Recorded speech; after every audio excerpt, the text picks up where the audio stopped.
السلام علیکم friends, welcome to my channel novel کہانی۔ کیسے ہیں آپ لوگ؟ امید ہے آپ لوگ خیریت سے ہوں گے۔ آج ہم شروع کریں گے دل کے دریچوں میں کی 11ویں قسط، تو چلیں جلدی سے شروع کرتے ہیں۔ شروع کرنے سے پہلے میرے چینل کو لائک اور سبسکرائب ضرور کر دیجیے گا۔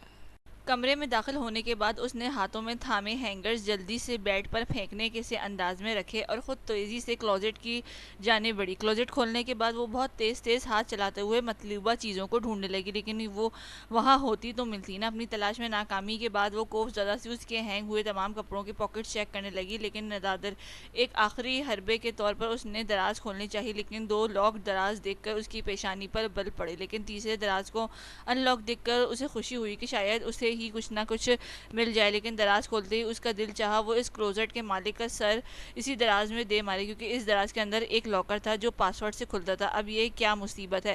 وہ خوف زدہ سی بڑبڑائی اور پھر سوچتے ہوئے کیف کے ڈیٹ آف برتھ ٹرائی کی، لیکن ناکامی نے منہ چڑھایا۔ غزل کی ڈیٹ آف برتھ ہوگی، پرسوچ انداز میں بڑبڑاتی وہ غزل کی ڈیٹ آف برتھ ٹرائی کرنے لگی، لیکن لاکر کو ہنوز بند دیکھ کر اس کا بیزاری اور خوف سے برا حال ہونے لگا۔ یہ کیا مصیبت ہے؟ یہ اب کیسے کھلے گا؟ بیزاری کے عالم نے اس کی آواز بلند ہو گئی۔ اپنی ڈیٹ آف برتھ ٹرائی کریں، کھل جائے گا۔ وہ اس کے مختلف نمبر ملائے جا رہی تھی۔ عقب سے آتی غیر متوقع بھاری آواز پر اس کا سانس تھم گیا، جبکہ وجود جہاں کا تہاں رہ گیا۔ ایک جھٹکے سے گردن گھما کر اس نے دیکھا تو وہ دراز کے دروازے کے پاس دیوار کے ساتھ ٹیک لگائے بہت گہری نگاہوں سے اسے دیکھ رہا تھا، اور اس کی گہری نگاہوں کو تکتے ہوئے علیشا کے دل و دماغ نے اچانک ایک ہچکولہ سا لیا۔ وہ تمہیں بہت خاص انداز میں دیکھتے ہیں، وہ تمہیں پسند کرتے ہیں۔ سماعتوں میں ہونے والی اس بازگشت کے ساتھ ساتھ جب آنکھوں کے سامنے سرخ رنگ لہرایا تو جیسے بے ساختگی میں ہی ایک گھٹن کا شکار ہوا تھا۔ وہ ایسی ہی گھٹن اسے ٹرپ پر جانے سے ایک دن قبل ہوئی تھی۔ وہ فق پڑتے چہرے کے ساتھ غیر دماغی سے اسے ہی دیکھ رہی تھی، جو بہت چھوٹے چھوٹے قدم اٹھاتا اس کی طرف بڑھ رہا تھا۔ اس کی بھوری آنکھیں، ان آنکھوں میں چھایا تاثر اس پل جانے کیوں بے لگام ہو رہا تھا، مگر پھر یک ان آنکھوں کے تکتے ہوئے اس کی آنکھوں کے سامنے کلوزٹ میں رکھے ایک فولڈر اور اپنے ساتھ نکاح کے لیے متعرض ہوتا کیف لہرایا تو ایک سرد جمود پورے وجود پر چھا گیا، اور اس جمود تلے اس کی آنکھوں سے چھلکتے تاثر سے لے کر اس رشتے کی خوبصورتی تک دب گئی تھی۔ رک کیوں گئی ہیں آپ؟ اپنی ڈیٹ آف برتھ ٹرائی کر لیں۔ اس نے چند قدموں کے فاصلے پر ٹھہرتے وہ اس کی ساکت کھڑے وجود کو دیکھتے ہوئے گویا ہوا تو اس کی آواز پہ وہ بڑبڑاتے ہوئے ہوش میں آئی۔ میری ڈیٹ آف برتھ ٹرائی کر لی؟ غزل کی ڈیٹ آف برتھ ٹرائی کر لی، لیکن آپ شاید بھول رہی ہیں کہ میری دو بیویاں ہیں، تو دوسری کی ٹرائی کر لیں آپ۔ سر تا پیر بغور اسے دیکھتے ہوئے اس نے ایک دفعہ پھر سے قدم اٹھائے تو علیشا نے بے ساختہ قدم پیچھے کی طرف بڑھایا۔ آئے مل کر پاسورڈ ٹرائی کرتے ہیں۔ ہنوز اس فاصلے کو سمیٹتا وہ اس کے بے حد نزدیک آن ٹھہرا، جو پشت کلوزٹ کے ساتھ ٹکائے اب کے بہت گھبرائی ہوئی نظر آ رہی تھی۔ نہیں، اور آپ اب پلیز اپنے ہاتھ دور رکھیں مجھ سے۔ اس کے دایاں ہاتھ آگے بڑھانے پر وہ دل ہی دل میں گھبرائی، لیکن بظاہر سرد لہجے میں گویا ہوئی تو اس نے سر خم تسلیم کرتے ہوئے ہاتھ پیچھے ہٹا لیا۔ میں آپ کی اس کمرے میں آمد کو کیا سمجھوں؟ دونوں ہاتھ پشت پر باندھا وہ اب کی بار سنجیدگی سے گویا ہوا تو اس نے اس لمحے پہ 100 بار لعنت بھیجی جب وہ اس کمرے میں آئی۔ وہ اس کے دوبارہ استفار پر وہ ادھر ادھر دیکھتی الفاظ بنانے کی کوشش میں تھی جب بیڈ پر اس کی نظر پڑی۔ وہ میں کپڑے رکھنے آئی تھی آپ کے۔ اس نے دل ہی دل میں شکر کرتے ہوئے تیزی سے جواب دیا کہ بروقت بہت اچھا بہانہ مل گیا تھا، رکھیں پھر۔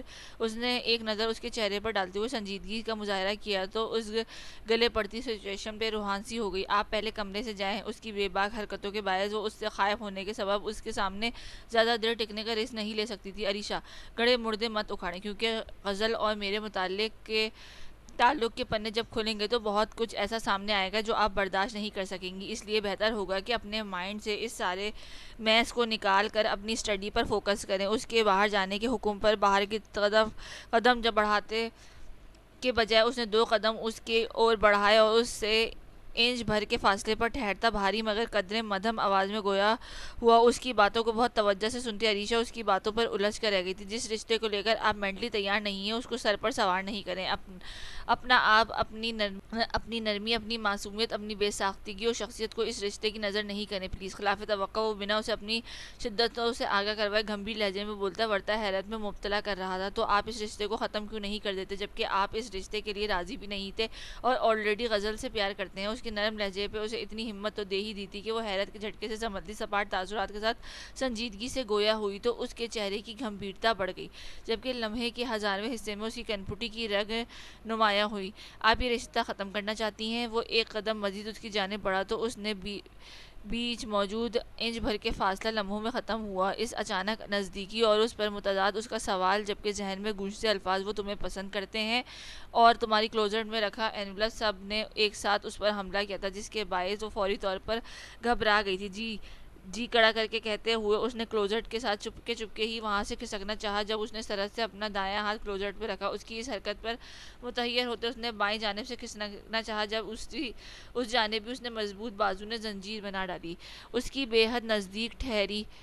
یہ وہ ایک طرف سے اس کی باہوں کے حصار میں محصور اس کی پرتپش سانسوں کو لپک سے گھبرا رہی تھی۔ جس شخص کو ہمیشہ اور رشتے میں اپنے سامنے دیکھا تھا، اس شخص کو اچانک ہی ایک الگ ہی روپ میں پانا اس کے دل دماغ کو ہلا چکا تھا۔ تبھی وہ جلد از جلد اس الجھن سے رہائی پا کر اس صورتحال سے نکلنا چاہتی تھی۔ آپ کے معاملے میں میری قسمت مجھ سے ہمیشہ ناراض رہی ہے، کبھی اس کی وجہ سے اپنے بنے اور کبھی آپ خود بن جاتی ہیں۔ لیکن اس کے کہے الفاظ پہ عریشہ نے کرنٹ کھا کے اس کی جانب دیکھا۔ یہ فقط سادہ سے الفاظ تو نہ تھے، اور ان الفاظوں سے جو مطلب اسے سمجھ آ رہا تھا وہ اس کے دل کے پتنگے سے لگا گیا تھا، جبکہ اس کے دل کی منتشر ہوتی حالت سے صرف نظر وہ سانس لینے کے بعد مزید بولا، لیکن اگر آپ واقعی رشتہ ختم کرنا چاہتی ہیں تو ٹھیک ہے، یہ رشتہ ختم ہو جائے گا۔ کلوزٹ پہ رکھے ہاتھوں کو مٹھیاں زور سے بھیجتے ہوئے اس نے یہ الفاظ کسی ضبط سے بولے تھے، یہ فقط وہی جانتا تھا، جبکہ اس کے کہے الفاظ اگرچہ اس کے حسب منشا تھے، لیکن اس قدر غیر متوقع طور پر سماعتوں کی نظر ہوئے تھے کہ وہ سنسی ہو گئی تھی۔ مگر اس کے لیے آپ کو اپنی اسٹڈی مکمل ہونے تک کا ویٹ کرنا ہوگا۔ آپ جانتی ہیں اس نکاح کے پیچھے کیا وجہ تھی، اس لیے ابھی صرف اپنی اسٹڈی پر فوکس کریں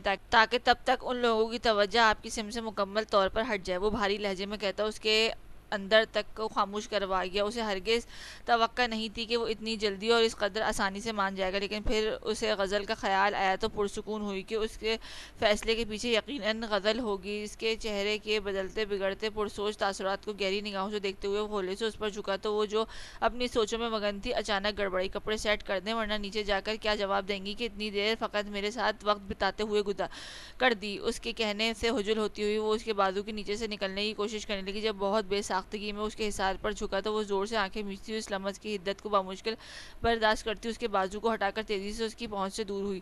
میری اسٹڈی مکمل ہونے تک مجھے اس طرح سے ہراس کرنے سے گریز کیجیے، کیونکہ میرے لیے رشتے کبھی بھی اہم نہیں رہا، اور آج میری طرف سے رشتہ میرے لیے ختم ہو چکا ہے، چاہے اس کی قانونی کارروائی 2 سال بعد ہی کیوں نہ ہو۔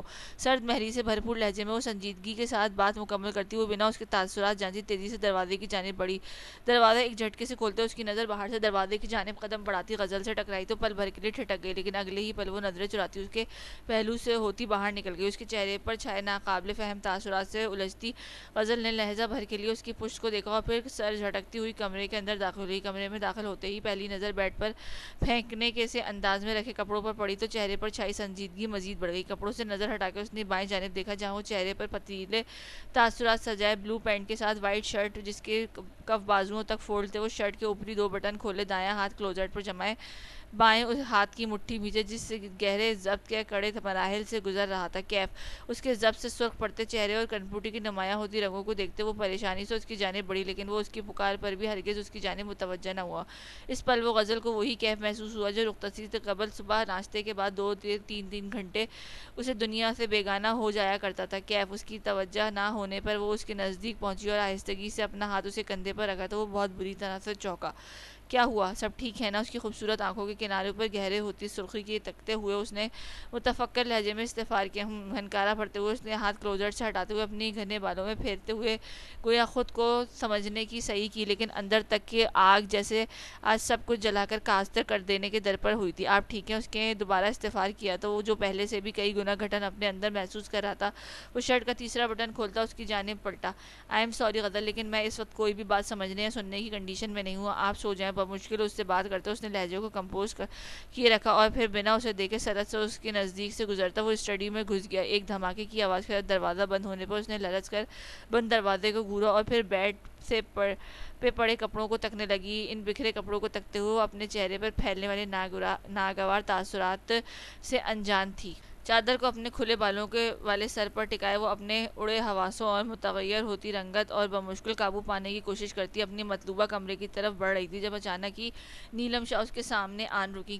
کہاں اڑی پھر رہی ہو؟ سر تا پیر اس کو گہری نگاہوں سے جائزہ لیتے ہوئے اس نے عجیب سے لہجے میں استفسار کیا تو وہ خاموشی سے اسے تکنے لگی۔ جو نکسکسی تیار شدہ کہیں جانے کے لیے مستعد کھڑی تھیں۔ آپ کو نہیں لگتا کہ آپ مجھ سے اب کوئی بھی سوال پوچھنے کی متحمل نہیں ہیں؟ جو پیسے آپ مجھے میری مجبوریوں کے سودے کے غوث دے چکی ہیں، انہیں آپ میری عزت کا تماشا لگا کے وصول کر چکی ہیں۔ تلخی سے کہتے ہوئے اس نے اس کے سامنے سے ہٹنا چاہا، جب نیلم شاہ نے درستگی سے اس کا بازو تھام کر اسے ایک جھٹکے سے اپنے سامنے کیا۔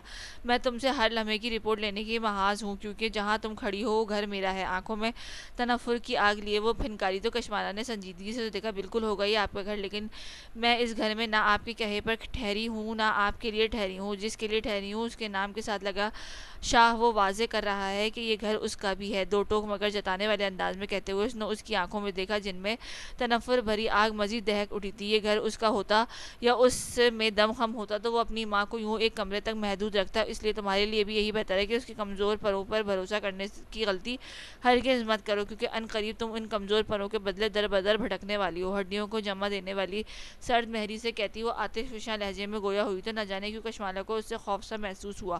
اور ہاں، اس عورت سے ملنے کی غلطی ہرگز مت کرنا، کیونکہ جس عورت کو اس کا بیٹا ملنے نہیں آتا اس کی کوئی تو وجہ ہوگی۔ پراسرار لہجے میں اسے تنبیہ کرتے ہوئے وہ اس کے سامنے سے ہٹی تو شٹ کھڑی کشمالہ کو جیسے ہوش آیا۔ ان کے ساتھ ایسا غیر انسانی سلوک آپ نے کر رکھا ہے؟ اس کی اچانک اور غیر متوقع سوال پر نیلم شاہ نے جھٹکے سے گردن گھما کے اسے دیکھا۔ اس کے اپنے بیٹے نے اس کے متبسم لہجے میں دیے گئے اس کے جواب پہ اس کا دماغ گھوم کر رہ گیا، جبکہ وجود گویا ہوا میں متعلق ہو گیا تھا۔ حد ہے یار، میرے سسرالی بھی بکواس ترین نشانی کے مالک ہیں۔ نہیں مطلب کندھے پر گولی مارنے کی تک کیا بنتی ہے؟ مسلسل بڑبڑاتے ہوئے فرنٹ سیٹ پر بیٹھا ڈرائیونگ سیٹ پر بیٹھے کیف کے کان کھائے جا رہا تھا۔ ہاں بالکل، گولی تمہاری زبان پر مارنی چاہیے تاکہ اسے بریک لگے۔ چڑے ہوئے انداز میں کہتے ہوئے اس نے تیزی سے گیئر بدلا تو سفیان نے خاصا برا مناتے ہوئے اس کی جانب خفگی سے دیکھا۔ انجان اور ناپسندیدہ لوگوں سے میں بات نہیں کرتا، یہ تم لوگ ہی ہو جنہیں میں شرف بخشتا ہوں وہ میری خوبصورت آواز سے فیضیاب ہو سکیں۔ شاکی لہجے میں کہتے ہوئے وہ اترایا تو اس کی بیزاری سے ایک نظر اس پر ڈالی۔ نوازش محترم مختصراً کہتے ہوئے وہ نظریں ونڈ اسکرین پر جما چکا تھا۔ تم پریشان ہو؟ اس کے انداز کے بے چینی اور اضطراب کو محسوس کر کے وہ کچھ لمحوں بعد سنجیدگی سے بولا تو اس نے اسٹیئرنگ زور سے گھماتے ہوئے ایک نظر اس پر ڈالی اور سر جھٹکتے ہوئے بولا نہیں۔ اس کے یک لفظی جواب پر اس نے تفصیل ہرگز نہیں ہوئی۔ عریشہ نے کچھ کہا ہے یا غزل نے؟ اس نے اب کی بار الفاظ کے رد و بدل سے اپنا سوال دہرایا۔ بھابھی بلایا کرو، ناگواری سے فوراً ٹوکا کیا، لیکن مقابل نے یوں کرن کھا کر حیرت سے اسے دیکھا گویا اسے کچھ انوکھا کہہ دیا ہو۔ کسے بھابھی کہوں؟ عریشہ کو جس نے 10 سال قبل تمہارا دوست ہونے کی پاداش میں چاچو بنا ڈالا، یا غزل کو جس کے کم از کم بھابھی اور وہ بھی تمہارے رشتے سے تو میں نے امیجن نہیں کیا، اس لیے میں بھابھی تو بلا ہی نہیں رہا۔ اس نے دو ٹوک اور صافگو انداز میں اس کے حکم مسترب کیا۔ اچھا ویسے ایک بات تو بتاؤ۔ کچھ لمحوں کی خاموشی کے بعد وہ دوبارہ سے گویا ہوا تو کیف نے کچھ کہنے کے بجائے استفہامیہ نظر اٹھا کر اس کی جانب دیکھا۔ یہ عریشہ ابھی تک تمہیں چاچو کہتی ہے؟ اس کی بظاہر سنجیدگی سے پوچھے گئے اس سوال کے پیچھے چھپی اس کی شرارت پر بھناتے ہوئے اس نے گاڑی کو ایک دم سے بریک لگایا تو ڈیش بورڈ سے ٹکراتے بچا۔ میرے خیال میں نہ تمہارا باپ آئل کمپنیز میں کام کرتا ہے نہ میرا، اس لیے میں فضول میں مزید گاڑی نہیں بھگا سکتا۔ تو مہربانی کر کے یہ بتاؤ کہ کیا کرنے کا ارادہ ہے؟ وہ اپنے مخصوص لہجے میں گویا ہوا تو وہ بھی فوراً سیدھا ہوا۔ سسرالیوں کی جوابی تحفہ دینا ہے، اس لیے فیکٹری چلو۔ پراسرار لہجے میں کہتے ہوئے وہ مسکرایا تو کیف نے دوبارہ سے گاڑی سٹارٹ کر دی۔ بدر ہاؤس میں موجود وہ اس وقت سما کے کمرے میں ڈریسنگ اسٹول پر بیٹھی وہ شیشے سے نظر آتے اپنے عکس کو دیکھ رہی تھی۔ رائل گولڈن کلر کے فرش کو چھوتی میکسی میں ملبوس، وہ میچنگ نفیس سی جیولری پہنے، شہد رنگ بالوں کا جوڑا بنائے، سافٹ سا میک اپ کیے کسی اپسرا کا سا روپ دھارے بیٹھی اپنی انگلیاں چٹکا رہی تھی۔ اس قدر گھبرا کیوں رہی ہو؟ پہلی دفعہ تھوڑی ملنا ہے سفیان سے؟ اس کی گھبراہٹ دیکھتے ممتاز بیگم ہلکے پھلکے انداز میں بولی تو وہ جھیپ سی گئی۔ نہیں وہ بس ہیوی ڈریس ہے، دل گھبرا رہا ہے میرا۔ اس نے بروقت بہانہ سوچنے پر ہلکی سی آواز میں توجہ پیش کی۔ بالکل بھی دل نہیں گھبرائے گا جب سیاں جی کی دل فریب نظریں اس ڈریس میں ملبوس اس حسین سراپے کو دیکھیں گی۔ سما اور آیا جو ابھی وہاں داخل ہوئی تھی وہ اس کی بات سنتے شرارت سے گویا ہوئی تو اس کے گال گلابی ہونے لگے۔ اماں حضور، آپ ذرا اپنے بھتیجے کے آنے کی خبر لیں، تب تک ہم بھابھی کی سولو پکس لیتے ہیں اور ان کا دوپٹہ بھی سیٹ کر دیتے ہیں۔ سما انہیں کہتی اس کے بیڈ پر پڑا گولڈن کلر کا دوپٹہ لیے اس کی جانب بڑھی اور دوپٹہ اس کے کندھوں اور سر پر سجانے لگی۔ آپ تو اکیلی کھڑی چاند کو مات دے رہی ہیں، اور جب لالا آپ کے ساتھ کھڑے ہوں گے تب کیا عالم ہوگا۔ اس کی خوبصورتی کو کھلے دل سے سراہتے ہوئے آیا شرارت سے گویا ہوئی تو اس شخص کی بے باکیوں اور شدتوں کو یاد کرتے ہوئے اس نے گال یک دہکنے لگے۔ آ رہا ہے سفیان، جلدی کرو، بھابھی کو ساتھ لے کر نیچے پہنچو۔ اسی پل ممتاز بیگم نے کمرے میں پہنچتے جلدی سے انہیں حکم دیا تو وہ اس کے کندھوں پر بڑی والی چادر اڑاتی اسے ساتھ لیے نیچے کی جانب بڑھنے لگیں۔ سما اور آیت کے ہمراہ جب وہ آغا ہاؤس کے مین گیٹ کے پاس پہنچی ہی تھی کہ ایک سفید کار ان کے سامنے آ رکی۔ چادر میں چھپے چہرے سے جھانکتے آنکھوں کے ساتھ اس نے کار کی جانب دیکھنا چاہا تو نظریں جیسے وہیں جم کے رہ گئیں۔ سیاہ جینس کے ساتھ بلو جرسی پہنے وہ اپنے رف ٹف سے حلیے میں ملبوس کار سے نکل رہا تھا۔ السلام علیکم لالا۔ وہ نہ جانے کب تک خفنگوں کی مانند نظریں اس پر جمائے کھڑی رہتی کہ آیت اور سما کے ایک ساتھ آواز پر چونکی تو اس نے دیکھا کہ ڈرائیونگ سیٹ پر بیٹھے ایک اور پرکشش اور خوبصورت مرد بھی کار سے باہر نکل رہا تھا۔ یہ لالا کے بہت دل عزیز دوست ہیں۔ آپ کی رخصتی والے دن انہی کی مدد سے آپ کے گھر والوں کے سامنے لالا آپ کو رخصت کروا کر لے گئے تھے۔ اسے کیف کو گھورتے پا کر سما نے اس کے کان کے پاس گھستے ہوئے اسے اطلاع بہم پہنچائی۔ السلام علیکم، کیسی ہیں آپ سب؟ ان کے نزدیک آ کے اس نے سلام دعا کرنے کے بعد وہ اندر کی جانب بڑھ گیا، جبکہ سفیان نے ہتھیلی سجی سوری نور کے سامنے پھیلائی۔ اس کی چادر سے جھلکتی آنکھوں میں حیرت سم اس کی پھیلی ہوئی ہتھیلی کو دیکھا۔ تھام لے، قسم سے کرنٹ بالکل نہیں مارتا۔ اس کے حیرت پہ چوٹ کرتے ہوئے وہ سنجیدگی سے بولا تو وہ حنیف سا مسکرائی۔ میں اکیلی چل سکتی ہوں۔ اپنی خجالت مٹانے کو وہ سنجیدگی سے کہتی ایک قدم آگے بڑھی جب اس کی آواز پر قدم تھم گئے۔ لیکن میں نہیں چل سکتا نا، میرے زخم درد کریں گے۔ اس کے کہنے پر اس نے فوراً گردن گھما کے مسکارے سے بھوجل پلکیں اٹھائیں تو اسے لگا وہ وہیں کھڑے ان نینوں کی دلکشی میں ڈوب گیا ہے۔ تو گاڑی سے یہاں کس کے سہارے چل کر آئے ہیں؟ اس کے طنز پر اس نے بمشکل مسکان روکی۔ خود تو تکتی آپ کو ان مخمور آنکھوں کو سہارے۔ اس کی گھمبیر لہجے میں دیے گئے برقصہ جواب پر اس کی پھیلی آنکھوں میں پہلے حیرت، پھر خفگی اور پھر یکایک شرم کے رنگ چھا گئے، جبکہ ان بدلتے رنگوں کی دلکشی میں کھوتا وہ دو قدم مزید اس کے نزدیک ہوا۔ کیا خیال ہے پھر سے نہ بھاگ جائیں؟ اس کے بے حد نزدیک آ کر ٹھہرتا وہ اس کی چادر میں چھپے سجرے سورے وجود کو تکتے ہوئے سرگوشی نما آواز میں بولا تو اس کی بے باکی سے شرم محسوس کرتی وہ چڑی۔ آپ کی سوچ کس قدر گینگسٹر ٹائپ ہے، لڑنا مارنا، ذلیل کرنا، بھاگنا، گولیاں مارنا اور کھانا، یہی آپ کے کام ہے۔ چڑے ہوئے شاخی لہجے میں کہتے ہوئے اس نے چاروں ناچار ہتھیلی اس کے ہاتھ میں دی، کیونکہ وہ جانتی تھی جب تک وہ اس کے ہاتھوں میں ہاتھ نہ دے وہ اسی لیے یوں ہی کھڑا رہے گا۔ اس کے نازک ہاتھ کو بہت ہی نرمی سے دباتے ہوئے اس کے ہم قدم ہوتا اس کی جانب بڑھا۔ سردر دروازے کو ہلکا سا پش کرتے ہوئے جیسے ہی انہوں نے اندر قدم رکھنا چاہا، ایک دم سے پھولوں کی برسات ان پر ہونے لگی۔ مسز، ان سب کو روک لیں، میں تو آپ کو اس کیل کانٹوں سے لیس خوبصورت سراپے کو ادھوری سی جھلک سے ہی بہک چکا ہوں۔ اب یہ سب مل کر میرے جذبات کو مزید مت ابھاریں۔ پھولوں کی برسات کے بیچ وہ ہلکا سا اس کی جانب جھکتا، سرگوشی کے سے انداز میں بولتا۔ اس کا دل دہلا گیا تھا۔ اس کی گرفت میں مقید اس کا نازک ہاتھ کپ کپا سا گیا۔ اس کے حیا کے احساس سے بوجھل ہوتی پلکیں اٹھا کر دیکھی تو ہال کا نقشہ مکمل طور پر بدلا ہوا محسوس ہو رہا تھا۔ فریش پھولوں کی لڑیاں بلونز لائٹس کی وجہ سے اسے بہت خوبصورت سی لک دے رہی تھی۔ بی جان آگے بڑھی اور ان دونوں سے پیسے وار کر ملازمہ کو تھمایا۔ بی جان، آپ کو میرے خیال میں صدقہ فقط نور کا ہی اتارنا چاہیے تھا، کیونکہ ساتھ کھڑا آپ کا پوتا جس طرح اس کو گھور رہا ہے وہ ان سے قدرے فاصلے پر وہ صوفے پہ بیٹھا فوک سے پائن ایپل کھاتے ہوئے ان دونوں پر نظر جمائے بولا تو سفیان سلگ اٹھا۔ اور یہ بات کون کہہ رہا ہے جس کی خود کی دو بیویاں ہیں؟ اس کی جوابی حملے کا اس پہ کوئی خاطر خواہ اثر نہ ہوا، بلکہ وہ یوں ہی اطمینان سے بیٹھا اپنے کام میں مگن رہا۔ اللہ پاک تم دونوں کو ہمیشہ خوش رکھے۔ پوتو پھولو دودھو نہاؤ۔ نور کی پیشانی چومتے ہوئے انہوں نے دعا دی تو اس کا سر شرم سے مزید جھک گیا۔ لالا، اب تو آپ اتنا گرینڈ ویلکم بھی کر دیا ہے، اب تو دکھا دو کہ بھابھی کو کیا گفٹ دیا تھا۔ نور کے چہرے پر چادر ہٹا کر اسے سفیان کے ساتھ صوفے پر اٹھا کر ان دونوں کو ڈھیروں تصویر لینے کے بعد وہ مشل بے صبرے پن سے بولی تو باقی سب بھی اس کی تائید میں شد و مت سے سر ہلایا۔ آج آفیشلی رخصتی ہوئی ہے میری بیوی کی، تو آج ہی تو میرے ساتھ رخصت ہو کے اپنے سسرال میں انٹر ہوئی ہے، تو دے دوں گا آج گفٹ بھی، تو دیکھ لینا۔ اس کی معصومیت کے اس مظاہرے کو کسی نے بھی اتنے پسند نہیں کیا تھا، کیونکہ سبھی جانتے تھے کہ یہ معصومیت کس قدر ڈھونگ تھی، اور وہ جو ہنی مون کے نام پر 2 مہینے ان آفیشیل رخصت کی گزار کر آئے ہو وہ کیا تھے۔ ایسے برخستہ جملے اس وقت کیف کے ہی کر سکتا تھا، کیونکہ بہت کم ہوتا تھا کہ جو سفیان جیسا شخص قابو میں آئے۔ اب میں تو تم لوگوں کو اپنے شب و روز کا حساب دیتا اچھا تھوڑی لگتا ہوں۔ گدی کھجاتے ہوئے مسکراہٹ دبا کے بولا، لیکن اس سے پہلے کہ کوئی مزید کچھ کہتا آصف آغا اور علی آغا کے آنے پر ان کی توجہ دوسری جانب مبذول ہو گئی۔ آپ دونوں ہاسپٹل سے ڈسچارج لینے کے بعد کہاں گئے تھے؟ ان دونوں کو دعاؤں سے نوازنے کے بعد اپنی اپنی نشست سنبھالتے ہوئے علی آغا بولے تو سفیان نے چونک کر انہیں دیکھا، جن کے چہرے کی سنجیدگی بتا رہی تھی کہ وہ کسی حد تک ان کے کارناموں سے واقف ہو ہی چکے ہوں گے۔ پیر ہاؤس۔ اس نے بھی بات گھما پھرا کے کرنے کے بجائے کھل کے جواب دیا تو اس کے اس جواب پر لڑکیوں کی جھرمٹ میں سر کو جھکائے بیٹھی نور نے ایک جھٹکے سے گردن اٹھا کے اس کی طرف دیکھا، لیکن اس وقت اس کی ساری توجہ اپنے چچا کی طرف مبذول تھی۔ وجہ پوچھ سکتا ہوں؟ ان کے سنجیدہ انداز پر نہ جانے کیوں اسے کسی گڑبڑ کا احساس ہوا۔ اس سے بڑی وجہ کیا ہوگی کہ وہ میرا سسرال ہے؟ اس کے مطمئن انداز میں دیے گئے جواب پر جہاں کیف نے مسکراہٹ دبانے کی جلدی میں پائن ایپل کا آخری پیس منہ میں رکھا، وہیں باقی سب اس کو دیکھ کر رہ گئے۔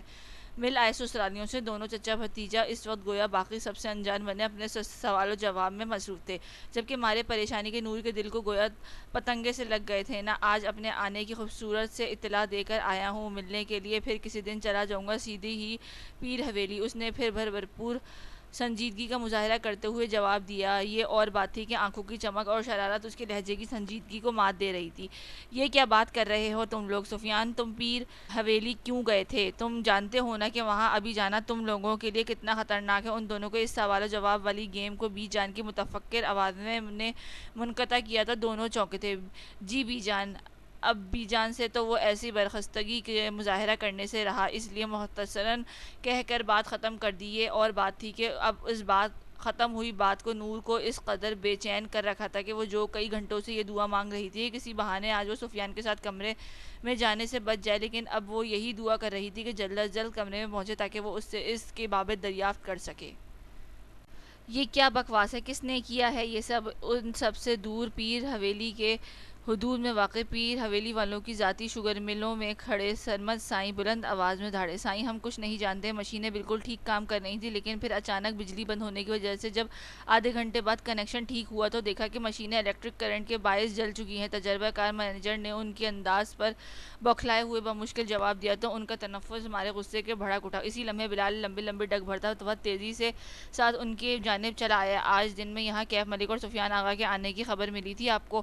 آتے ساتھ ہی جلی ہوئی مشینوں پر ایک بنا نظر ڈالے بغیر وہ خطرناک سنجیدگی کے ساتھ باپ سے مخاطب ہوا۔ نہیں، ان کی لا علمی پہ ان کے چہرے پر غیظ و غضب بڑھ گیا، جبکہ آنکھیں بھی گویا غصے کی شدت سے دہک اٹھی تھی۔ وہ کمینہ انسان آج بہت دیدہ لیڈیز اپنے اسی دوست کے ساتھ ہمارے علاقے میں آیا تھا، اور یہ سب بھی اس کا کارنامہ ہے۔ اچانک ہی وہ بلند آواز میں گرجا تو انہیں گویا سانپ سونگھ گیا، لیکن چند لمحوں کے بعد وہ سنبھلتے ہوئے شوق زدہ انداز میں گویا ہوئے۔ ایسا کیسے ممکن ہے؟ علاقے میں ہر طرف ہمارے آدمی پھیلے ہوئے ہیں، کتوں کی مانند ان کی بون سونگھ رہے ہیں، ایسے میں وہ یہاں کیسے آ سکتا ہے اور آنے کے بعد ہماری ہی فیکٹری کو کیسے نقصان پہنچا سکتا ہے؟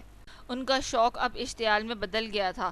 آپ کے آدمیوں کو چکمہ دے کر اپنی کمینگی دکھا گیا ہے۔ پہلے اس نے ہماری عزت پر وار کیا، پھر چچا سائیں کو جیل میں ڈالا، اور اب یوں ہمارے ہی علاقے میں گھس کر ہمارا نقصان کیا ہے۔ اس کے جرائم کی فہرست بڑھتی جا رہی ہے، اس لیے اب آپ صبر کریں، کیونکہ اس کو زک پہنچانا آپ کے رکھے ان آدمیوں کی بس کی بات نہیں ہے، بلکہ میں خود اسے اس جگہ سے زک پہنچاؤں گا کہ وہ سالوں یاد رکھے گا۔ آنکھوں میں نفرت اور انتقام کی بھڑکتی آگ لیے وہ سرد لہجے میں بولا تو سرمد سائیں نے توجہ سے اسے دیکھا۔ کیا کرنا چاہتے ہو تم؟ انہوں نے اس کے ارادے جاننے چاہے۔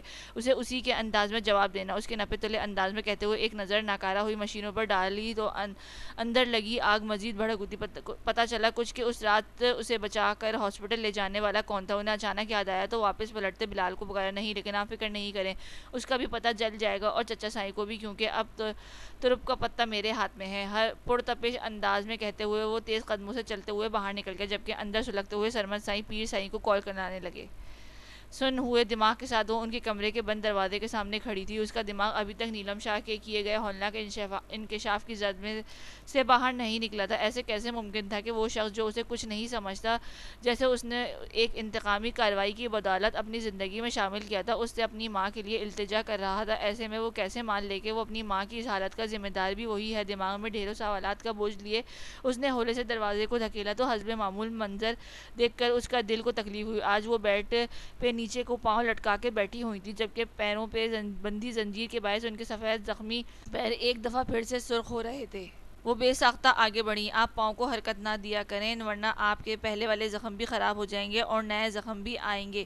ان کے پیروں کے پاس بیٹھتی ہوئی اس نے ان کے پیروں کے سرخ حصے کو سہلاتے ہوئے گویا ان کی تکلیف کم کرنے کی کوشش کی۔ تم پھر آ گئی ہو، چوڑیاں لائی ہو؟ وہ گزرے ان دنوں میں روز ان کے پاس آ کے بیٹھتی تھی۔ اس کا یہ فائدہ ہوا تھا کہ انہیں اس سے انسیت سی ہو گئی تھی۔ جی کیسی ہیں؟ بمشکل مسکراتے وہ یوں ہی گھٹنوں کے بل ان کے پیروں میں بیٹھی ان کے سامنے دونوں کلائیاں کرتی استغفار کرنے لگی۔ یہ بہت پیاری ہے۔ کپکپاتے ہاتھوں کی انگلیوں سے اس کی چوڑیوں کو حرکت دیتے ہوئے وہ آہستگی سے گویا ہوئی تو وہ چوڑیوں کی کھنکھناہٹ کے ساتھ ان کی آنکھوں کی چمک کو بڑھتے ہوئے دیکھ رہی تھی، اور اسی چمک کو دیکھتے ہوئے اس نے جھجکتے ہوئے اپنے سر سے دوپٹہ سرکاتے ہوئے کھلے بال نکال کر اپنی پشت پر بکھیرے تو اس نے دیکھا کہ ان کی خوبصورت آنکھوں کی چمک دوبالا ہو گئی ہے۔ یہ بولنے کی کوشش کرتے ہوئے انہوں نے بایاں ہاتھ اس کے کھلے بالوں کی طرف بڑھایا اور ان کی نرمی محسوس کرنے لگی۔ آنٹی ویر کہاں ہے؟ وہ نہیں جانتی تھی کہ وہ ویر کسے بلاتی تھی، لیکن وہ نام وہ اکثر پکارتی تھی، اس لیے انہیں اپنے بالوں کے ساتھ مگن دیکھ کر اس نے ہولے سے استغفار کیا۔ ویر؟ ایک ہاتھ اس کی چوڑیوں سے بھری کلائی پر رکھے دوسرے ہاتھ سے اس کے بال سلاتے ہوئے پل بھر کے لیے سوچ میں پڑ گئی تھی۔ ہاں ویر، اس نے ان کے چہرے کو دیکھتے ہوئے اپنے لفظوں پہ زور دیا، وہ میرے لیے یہ لینے گیا ہے، مجھے یہ اچھی لگتی ہیں، انہوں نے ذہن پہ زور ڈالتے ہوئے گمسم سے لہجے میں جواب دیا تو اس نے کا دل گزار ہونے لگا۔ وہ واپس نہیں آیا؟ اس نے اپنا اگلا سوال پیش کیا۔ نہیں، وہ نہیں آتا۔ اس نے دیکھا کہ یکا اس کی آنکھوں کی جوت ایک دفعہ پھر سے بجھ گئی تھی، تبھی اس نے چادر مکمل طور پر سرکا کے اپنے بال اپنے کندھے پر بکھیرتے ہوئے اس کے دونوں ہاتھ تھامے۔ آپ کو ویر کی دلہن چاہیے؟ وہ آپ کے لیے اپنی دلہن لینے نہیں گیا کیا؟ وہ آپ کو اچھا لگتا ہے کیا؟ اسے یہ بھی یقین نہیں تھا کہ آیا اس کا شوہر ہی ویر ہے یا کوئی اور، لیکن اس نے اسے کہا تھا کہ وہ جا کے کہو کہ ویر کی دلہن ہوں۔ تبھی اس نے اگلے مرحلے کی جانب بڑھنے کا سوچا۔ ویر کی دلہن؟ وہ ایک دفعہ پھر سے سوچوں میں گم ہو چکی تھی۔ ہاں، ویر کی دلہن، جو چوڑیاں پہنتی ہو، بال کھول کے رکھتی ہو اور تیار رہتی ہو، ان کے کمزور ہاتھوں پہ اپنے ہاتھوں کا نرم سا دباؤ بڑھاتے وہ مدھم انداز میں بولتی، ہنوز ان کے پیروں کے پاس ہی گھٹنوں کے بل براجمان تھی۔ ہاں، مجھے ویر کی دلہن لینی ہے۔ انہوں نے اس کی بات سن کر بچوں کی طرح شدومت سے سر ہلاتے ہوئے جواب دیا تو وہ تھوک نکلتے ہوئے آر یا پار ہونے کے لیے لفظ جمع کرنے لگی۔ میں ویر کی دلہن ہوں۔ سر جھکاتے ہوئے اس نے اللہ کا نام لے کر اس کے رزق میں پاؤں گھسا ہی لیے تھے۔ یا اللہ پاک، اگر یہ ویر کوئی اور ہے اور مہابیر شاہ نہیں ہے تو مجھے معاف کر دینا۔ اس نے ساتھ ہی فوراً دل میں اللہ پاک سے معافی بھی طلب کی تھی کہ کہیں انجانے میں کسی نامحرم کے ساتھ اپنا رشتہ نہ جوڑ رہی ہو، جبکہ اس کی سوچوں کے برعکس اس کی بات سن کر ان کے چہرہ یوں سپاٹ ہوا گویا کسی پتھر کی مورت ہو۔ جھوٹ بولتی ہو تم؟ اس کے ہاتھوں سے اپنے ہاتھ کھینچتے ہوئے انہوں نے تیش سے اسے پرے کو دھکیلتے ہوئے اونچی آواز میں کہا تو ان کے اس رد عمل پہ وہ پل بھر کے لیے سہم سی گئی۔ جاؤ یہاں سے، تم جھوٹ بولتی ہو، میرے ویر کو دور لے گئی ہو مجھ سے اور اب جھوٹ بولتی ہو۔ اچانک ہی وہ گویا اپنے حواسوں میں نہ رہی ہو، اسے ایک دفعہ پھر سے پرے دھکا دیا تو وہ اپنا توازن برقرار نہ رکھتی اور لڑکھڑاتی ہوئی پرے کو گر گئی، جس کے باعث اس کا رخسار پر مندمل ہوتا زخم ایک دفعہ پھر سے لہو چھلکانے لگا۔ آپ غلط سمجھ رہی ہیں، میں آپ کے ویر کی دلہن ہوں۔ یہ دیکھیں، مجھے اپنی پوری ہمت جتاتی وہ اپنی جگہ سے اٹھ کھڑی ہوئی، اس کے سامنے اپنی کلائیاں کرتی ہلکا سا گھومی تو اس کے رخسار پہ بہتے خون کو دیکھ کر گویا وہ ہل سی گئی۔ وہ خون؟ انہوں نے یکسر بدلے ہوئے لہجے میں اس کی طرف اشارہ کرتے ہوئے کہا تو درد کی شدت کو بمشکل برداشت کرتی مسکرائی۔ کچھ نہیں ہوا، آپ یہاں مجھے دیکھیں، میں سچ میں آپ کے ویر کی دلہن ہوں۔ وہ اس کی بہت ہمت سے ان کے پاس بیٹھے تے ہوئے ان کا چہرہ اپنی طرف موڑتے ہوئے اپنے الفاظ پہ زور دیا، تم ویر کی دلہن ہو؟ اس کی طرف دیکھتے ہوئے وہ کھوئے ہوئے لہجے میں کہتی، ان کے چہرے اور گردن کو چھونے لگی تو نہ جانے کیوں لیکن اسے ایک پل یوں محسوس ہوا کہ اس دشمن جاں کی گستاخی پہ مائل لب اس کی سرخی اور گردن پر رقص کر رہے تھے، اور یہی احساس پل میں اس کے چہرے کو فطری حیا کے رنگوں سے دہکا گیا تھا، اور شاید یہی رنگ تھے جو انہوں نے اس کے سامنے بیٹھی حواس باختہ عورت کی آنکھوں کی چمک سے بڑھا دیا۔ وہ آگے بڑھی، اسے سینے سے لگا لیا۔ ویر کی دلہن ہو؟ ویر بھی آئے گا، چوڑیاں بھی، پھول بھی؟ عجیب سے بے ربط سے الفاظ بولتے ہوئے وہ اس کی کلائیوں اور کھلے بالوں کو دیکھنے لگی۔ اسی لمحے دروازے پہ دستک کی آواز سن کر جہاں وہ چونکی تھی وہیں اس کے دیکھ کر وہ سہم گئی تھی۔ میڈم، اب آپ پلیز باہر چلی جائیں، ہمیں میڈم کو چینج کروانا ہے، میڈیسن دینی ہے۔ دروازہ کھول کر اندر آتی ملازمہ روبوٹک انداز میں بولی تو اس کی ایک نظر انہیں دیکھا جو اس کے ہاتھ کو دبوچے بیٹھی تھی۔ میں چینج کروا دیتی ہوں، ان کو چہرے کی سراسیمگی دیکھتے ہوئے انہوں نے اس کی ہمت ہمیں اجازت نہیں ہے، اس کی دو ٹوک لہجے میں جواب دیا اور گہری سانس بھر کے رہ گئی کیونکہ وہ ابھی سے اپنی منمانی کر کے ان کے لیے کوئی مشکل پیدا نہیں کرنا چاہتی۔ تبھی ان کے ہاتھ ہولے سے چومتی حسب معمول کلائی سے چوڑیاں اتار کے ان کے پاس رکھتی باہر نکل گئی۔